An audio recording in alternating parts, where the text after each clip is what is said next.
Bismillahirrahmanirrahim. Assalamualaikum warahmatullahi wabarakatuh. Waalaikumsalam warahmatullahi wabarakatuh. Alhamdulillah wa syukurillah wa salatu wassalamu ala asrofil anbiya'i wal mursalin wa ala alihi wa sahbihi ajmain. Mengapa harus bercerai? Bercerai. Kita sering mendengar ada orang menikah, ada orang bercerai. Gampang banget ya orang nikah. Gampang banget ya orang bercerai. Kalau gampang menikah bagus. Yang jelek gampang bercerai. Coba seperti Abel tadi bilang berita di TV. Seseorang menikah. Gak lama dia bercerai. Rasul bersabda. Ada sesuatu yang dihalalkan oleh Allah tapi dibenci, itu adalah perceraian. Halal tapi dibenci. Artinya boleh, tapi Allah tidak suka. Maksudnya apa? Lebih baik dihindari perceraian daripada dilakukan. Selama masih bisa dipertahankan pernikahan dengan cara bagaimanapun, lebih baik dipertahankan daripada mereka bercerai. Anda silahkan lihat bagaimana Allah memerintahkan para suami menjaga kebutuhan rumah tangganya agar menghindari perceraian. Anda lihat di dalam surat An-Nisa 19. Wa ashiruhunna bil ma'ruf fa in karihtumuhunna wa sa'an takrahu syai'an wa huwa khairul lakum. Para suami, pergaul istri kalian dengan baik, dengan ma'ruf, dengan layak.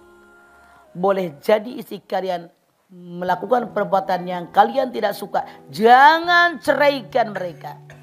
Karena di balik itu Allah berikan kebaikan yang banyak, hikmah yang banyak. Artinya ayat ini Allah perintahkan untuk menghindari perceraian.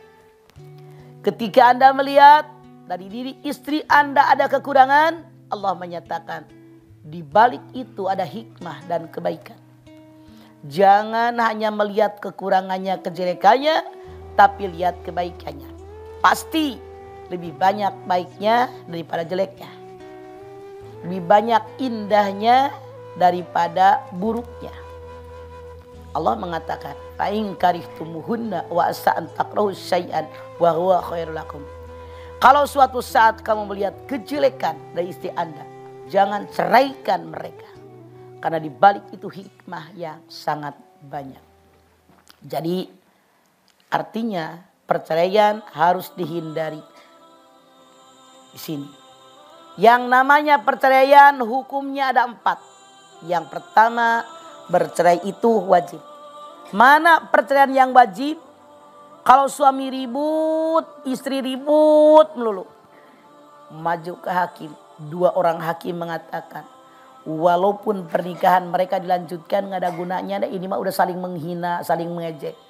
Walaupun dilanjutkan pernikahan mereka, bukan akan mendapatkan kesenangan, kebahagiaan rumah tangga yang sakinah, bahkan keburukan, kemudaratan.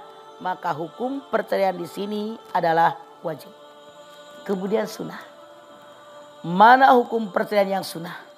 Kalau suami sudah tidak sanggup memberikan nafkah lahir batin kepada istri, itu sunnah bercerai. Karena tujuan pernikahan sakinah, ketenangan dan ketentraman. Atau seorang perempuan yang tidak bisa menjaga kehormatan dirinya. Itu sunat diceraikan kata Nabi.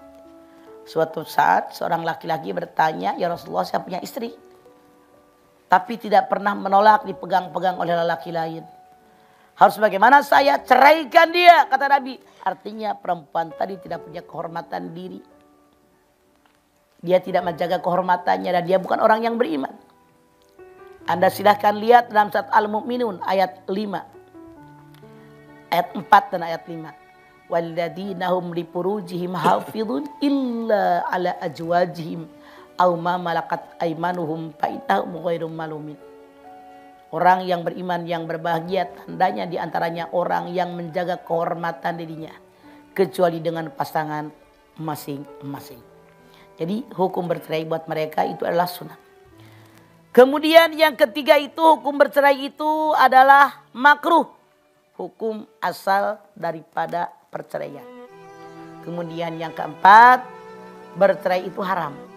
Kalau seorang istri dalam kondisi haid dicerai haram. Kenapa?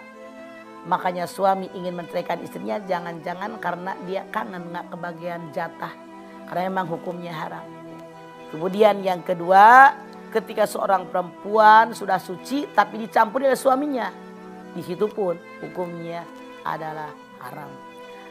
Oleh karena itu kita harus tahu tentang hukum ini. Yang namanya lafaz cerai ada dua. Lafaz yang sorry yang jelas, saya ceraikan kamu, saya talak kamu. Niat nggak niat, bercanda emosi itu adalah jatuh talak.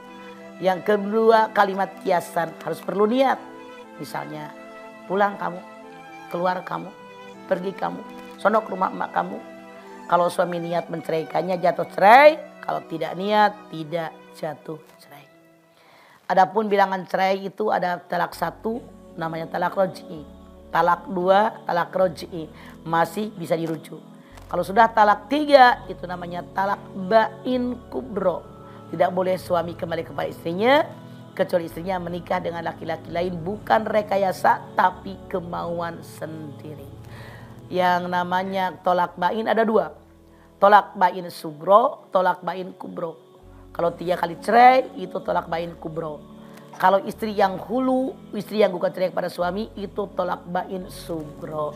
Jadi kenapa harus bercerai? Pertahankanlah rumah tangga Anda. Karena perceraian bukan perintah Allah. Tapi itulah emergensi. Darurat. Kalau emang terpaksa. Suami istri gak bisa akur lagi. Gak ada titik lemu lagi. Daripada mereka saling menyakiti. Itu lebih bermaslahat kalau mereka bercerai. Itu silahkan. Tapi kalau ada suami istri ribut.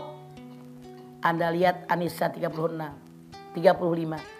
Pain hibtum sikoko bainihima pab'atu hakama min ahlihi wa hakama min ahliya. Kalau ada sikok pertikaian suami istri, datangkan hakim dari pihak laki-laki, hakim dari pihak perempuan. Kalau dari hakim tadi punya niat akan mengislahkan, mengakurkan suami istri, Allah berikan taufik hidayah kepada hati mereka. Tapi kalau hakimnya tadi berusaha untuk memisahkan mereka, tidak akan Allah berikan taufik dan hidayahnya. Itulah bercerai. Jadi kalau bisa usahakan nggak usah bercerai. Kenapa bercerai? Selama masih bisa dipertahankan rumah tangga Anda.